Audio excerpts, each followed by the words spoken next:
भाई की अमीर बहन। किशोर और पिद्दी दो भाई बहन थे। पिद्दी बहुत खर्चीले स्वभाव की थी। वो जितना कमाती अपने ऐशो आराम में पैसे उड़ा दिया करती। लेकिन किशोर समझदार था, घर को साथ लेकर चलना जानता था। अपनी बहन के जितना कमाता तो नहीं था, लेकिन फिर भी वो किसी तरह घर का खर्च चला लेता था। एक दिन पिद्दी किशोर से कहती है, किशोर, तुम थोड़ा ज्यादा क्यों नहीं कमाते? मेरे दोस्त रोज मेरा मजाक उड़ाते हैं। अरे बहन, मैं कोशिश तो कर रहा हूँ। अच्छा सुनो, अगले महीने रक्षाबंधन है, मुझे सोने का हार चाहिए, इससे कम कुछ भी ना लूंगी। अरे दिला दूंगा बहन। किशोर को पूरी रात नींद नहीं आती। उसके दिमाग में बस ये चल रहा था कि उसकी माली हालत इतनी बिगड़ चुकी है, अब वो सोने का हार कहाँ से लाएगा। अगले दिन किशोर सुबह सुबह घर से ये बोलकर निकल गया कि पिद्दी, मैं गांव से बाहर जा रहा हूँ, कुछ दिन घर नहीं आऊंगा।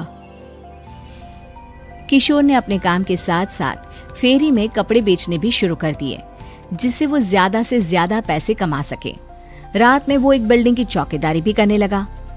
अपने काम से थोड़ा बहुत समय निकालकर बस कुछ घंटे की नींद ले पाता था। और कब वो कुछ दिन एक महीने में बदल गए और रक्षाबंधन भी आ गया, पता ही नहीं चला। लेकिन किशोर अभी तक घर वापस नहीं लौटा। जहां वो काम करता था, पिद्दी के नाम का गुल्लक रखा हुआ था। किशोर ने उस गुल्लक को फोड़ा और सारे पैसे इकट्ठा करके एक सोने का हार खरीद लिया। घर में पिद्दी किशोर का इंतजार कर रही थी। तभी किशोर आता है। कहाँ चले गए थे? 4 दिन का कहा था और 1 महीने से पता नहीं कहाँ गायब हो गए थे। मैंने बस एक हार मांगा था और तुमने तो घर ही छोड़ दिया। अरे मुझे थोड़ा काम मिल गया था। कुछ नहीं, सब समझती हूँ, बहाने थे तुम्हारे। अपनी बहन के लिए इतना भी नहीं कर सकते, कैसे भाई हो? चलो यहाँ बैठो, राखी बांधती हूँ। पिद्दी ने किशोर को राखी बांधी। वैसे ही किशोर ने अपनी बहन के हाथ में सोने का हार रख दिया। उसकी खुशी का कोई ठिकाना नहीं था। वो मिठाई खिलाए बिना ही नेकलेस लेकर चली गई और शीशे के सामने अपने गले में हार रखकर देखने लगी। किशोर ने लड्डू उठाया और खुद ही खा लिया। ऐसे कई साल गुजर गए। एक दिन पिद्दी की नौकरी छूट गई। अब वो पूरी तरह किशोर पर डिपेंड हो गई थी। आए दिन किशोर को अपने महंगे महंगे शौक गिनाकर उससे पैसे मांगा करती थी। किशोर, कुछ पैसे देना, मुझे पार्लर जाना है। किशोर बिना कुछ बोले उसे पैसे दे देता। ये क्या, 500? अरे इतने में तो मुझे पार्लर में एंट्री मिलेगी बस। अच्छा, देता हूँ ना ज्यादा। अरे कैसे भाई हो, अपनी बहन के लिए इतना भी नहीं कर सकते। किशोर ने जेब से 2000 का नोट निकाला और उसे दे दिया। किशोर गरीबी में रह लेता था, लेकिन अपनी बहन को कभी कोई कमी नहीं होने देता था। बेटा, पिद्दी तुम्हारी बहन है, उसे कभी किसी चीज की कमी मत होने देना और उसका ध्यान रखना, क्योंकि भाई का फर्ज होता है अपनी बहन का ध्यान रखना। किशोर ने माँ की कही ये बात हमेशा के लिए याद कर ली थी।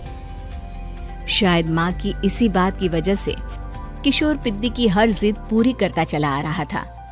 किशोर, आज मैं अपने दोस्तों के साथ पार्टी करने जा रही हूँ, मुझे कुछ पैसे दो ना। किशोर पिद्दी को समझाता है, लेकिन पिद्दी नाराज होकर चली गई और अपने कमरे में सुबक सुबक कर रोने लगी। किशोर अपनी जेब से कुछ पैसे निकालता है और पिद्दी को दे देता है। किशोर खुद कभी अच्छे कपड़े नहीं पहनता, लेकिन पिद्दी को राजकुमारी की तरह रखता। पिद्दी के जाने के बाद किशोर अपने काम पर निकल गया। एक तरफ पिद्दी अपने दोस्तों के साथ मस्ती कर रही थी, तो वहीं दूसरी तरफ किशोर पैसे कमाने के लिए कड़ी मेहनत कर रहा था। कुछ और दिन ऐसे ही बीत गए। एक दिन पिद्दी एक लड़के को लेकर घर आई और उसे किशोर से मिलवाया। किशोर, मुझे इस लड़के से शादी करनी है, लेकिन इनके मम्मी पापा बोल रहे हैं कि उनको दहेज में एक कार चाहिए, तभी वो मेरा और पंकज का रिश्ता कबूल करेंगे।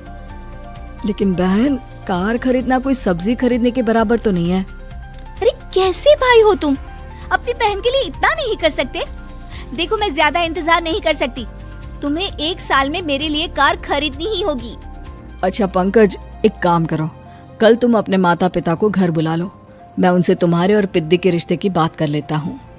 अगले दिन किशोर के छोटे से घर में पंकज और उसके माता पिता आते हैं। बेटा, तुम्हारी बहन ने हमारी शर्त तो बता ही दी होगी।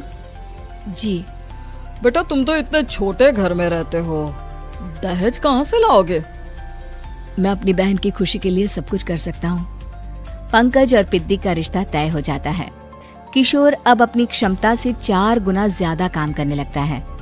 सुबह सबके घरों में न्यूज़पेपर फेंकता, दिन में मजदूरी करता और रात में चौकीदारी करता। खूब मेहनत करके किशोर ने अपनी बहन की शादी के लिए पैसे जुटा लिए। उसने अपनी बहन के लिए कार खरीद ली। जब वो पिद्दी के ससुराल वालों से मिलने गया तो उन्होंने किशोर से और पैसों की मांग की। इस बार किशोर हार चुका था। पिद्दी माफ करना, मैं तुम्हारी शादी उस लड़के से नहीं कर सकता। वो लालची लोग हैं, उन्हें सिर्फ पैसों से मतलब है। देखो किशोर, मैं पंकज से ही शादी करूंगी। क्योंकि पिद्दी ने तो किशोर की बात न मानने की जैसे कसम खा रखी थी। किशोर ने पंकज को घर बुलाया। पंकज, तुम अपने माता पिता को समझाते क्यों नहीं हो? भैया, वो हमारी शादी के लिए मान गए, मेरे लिए तो यही बहुत बड़ी बात है। हम एक काम कर सकते हैं, दहेज की रकम में से कुछ पैसे मैं आपको दे देता हूँ। अरे लेकिन समाज वाले क्या कहेंगे? अरे जब दुनिया को पता चलेगा तब ना। अच्छा, कुछ पैसे मैं अपने मालिक से कर्ज में ले लेता हूँ। कुछ पैसे पंकज देता है, कुछ वो कर्जा लेता है और अपनी उम्र भर की कमाई वो अपनी बहन की शादी में लगा देता है। आखिर में पंकज और पिद्दी की शादी हो जाती है। पिद्दी की विदाई के बाद किशोर बिल्कुल अकेला पड़ जाता है। अब उसका कमाने में भी मन नहीं लगता। उधारी वाले रोज घर में आकर बैठ जाते हैं।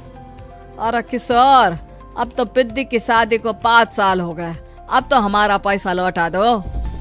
चाचा, पिद्दी के जाने के बाद किसी भी काम में मन नहीं लगता। अरे तो हमारा पैसा कैसे वापस मिलेगा? जी, कुछ करता हूँ मैं। किशोर के ऊपर बहुत सा कर्जा चढ़ गया था, इसलिए उसने तय किया कि वो ये घर बेचकर सबके पैसे लौटा देगा।